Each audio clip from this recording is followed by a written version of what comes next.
കുട്ടിക്കാലത്തിൻ്റെ ഓർമ്മകളിൽ ഈ അരിയുണ്ടയ്ക്കുമുണ്ട് ഒരു വലിയ പങ്ക്. എന്നെപ്പോലെ അരിയുണ്ട നൊസ്റ്റാൾജിയായിട്ടുള്ളവർ വേറെ ആരൊക്കെയുണ്ട്?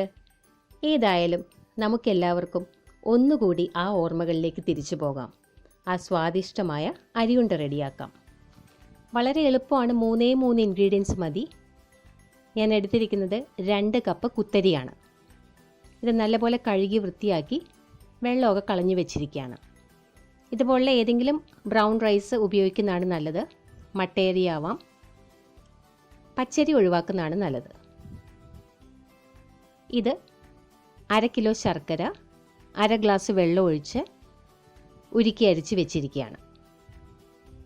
അതിൻ്റെ വീഡിയോ ഞാൻ കാണിക്കുന്നില്ല, നമ്മൾ പലതവണ മുമ്പും കാണിച്ചിട്ടുണ്ടല്ലോ. ഇത് 2 കപ്പ് തേങ്ങ ചിരവിയത്. തേങ്ങ ചിരവിയ ശേഷം ഒന്ന് മിക്സിയിലിട്ട് കറക്കിയെടുത്താൽ നല്ല യൂണിഫോം ആയിട്ടുള്ള സൈസിൽ കിട്ടും. അപ്പോൾ അരിയുണ്ട ഉരുട്ടുമ്പോൾ കുറച്ചും കൂടി എളുപ്പമുണ്ടാവും. ആദ്യം ചെയ്യേണ്ടത് അരി വറുക്കുക എന്നുള്ളതാണ്. അതിന് ചൂട് കട്ടിയുള്ളൊരു പാത്രം അടുപ്പിൽ വയ്ക്കുക.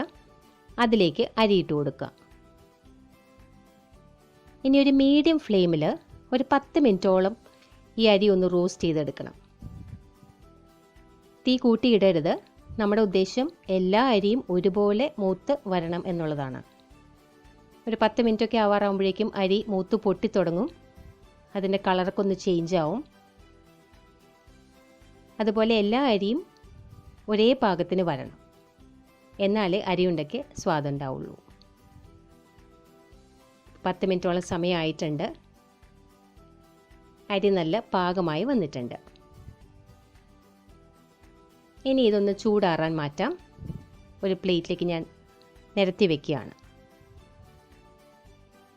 ഇത് ചൂടാറിയ ശേഷം വേണം മിക്സിയുടെ ബൗളിലിട്ട് പൊടിച്ചെടുക്കാൻ.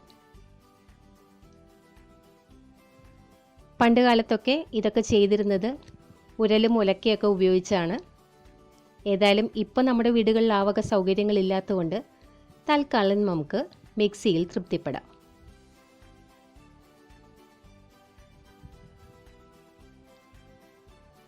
അരി ചൂടാറിയിട്ടുണ്ട്. ഇത് മിക്സിയുടെ ബൗളിലേക്ക് മാറ്റാം.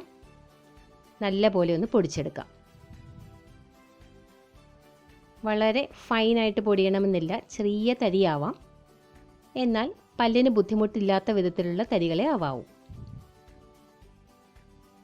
ഞാൻ പൊടിച്ചെടുത്തിട്ടുണ്ട്.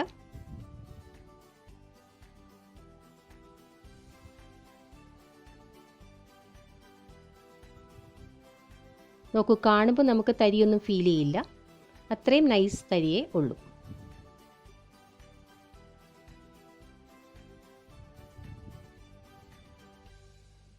അങ്ങനെ നമ്മുടെ അരി വറുത്ത് പൊടിച്ചത് റെഡിയായി. ഇനി അടുത്ത സ്റ്റെപ്പ്, വീണ്ടും പാൻ അടുപ്പിൽ വെച്ചിട്ടുണ്ട്. അതിലേക്ക് നമ്മുടെ ശർക്കര ഒഴിച്ചു കൊടുക്കാം. ഈ ശർക്കര ഇപ്പോൾ ചൂടാറിയിട്ടുണ്ട്, അതുകൊണ്ട് ഒന്നുകൂടി തിളയ്ക്കട്ടെ. ഇത് തിളച്ച് ഒന്ന് കുറുകി വരുമ്പോൾ തേങ്ങ ചേർക്കാം. ഒരുപാട് നേരം തിളപ്പിച്ച ശേഷം വേണ്ട, അതിന് മുമ്പ് തന്നെ തേങ്ങ ഇടാം. ഒരു നൂൽ പാവൊക്കെ ആയാൽ പിന്നെ ബുദ്ധിമുട്ടാവും. ഈ തേങ്ങ നല്ലപോലെ മിക്സ് ആയതിന് ശേഷം കുറേശ്ശെ അരിപ്പൊടി ഇട്ട് കൊടുക്കാം.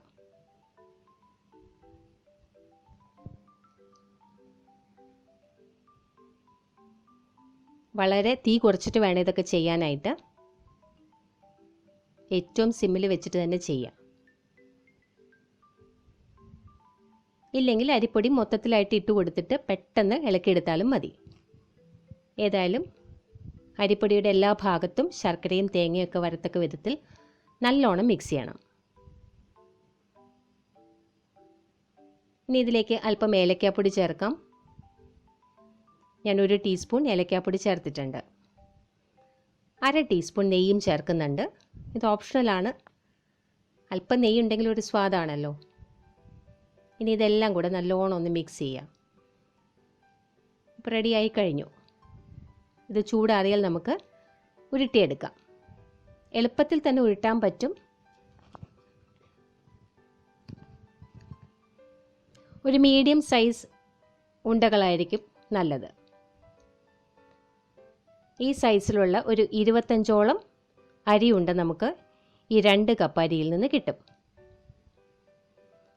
അപ്പോൾ നിങ്ങളും ഉണ്ടാക്കി നോക്കൂ, ഈ സ്വാദ് ആസ്വദിക്കൂ. എല്ലാവർക്കും ഇഷ്ടമാവുന്ന ഒരു റെസിപ്പിയാണ്, വളരെ ഹെൽത്തിയുമാണ്. ഉണ്ടാക്കി നോക്കിയിട്ട് അഭിപ്രായം പറയുമല്ലോ.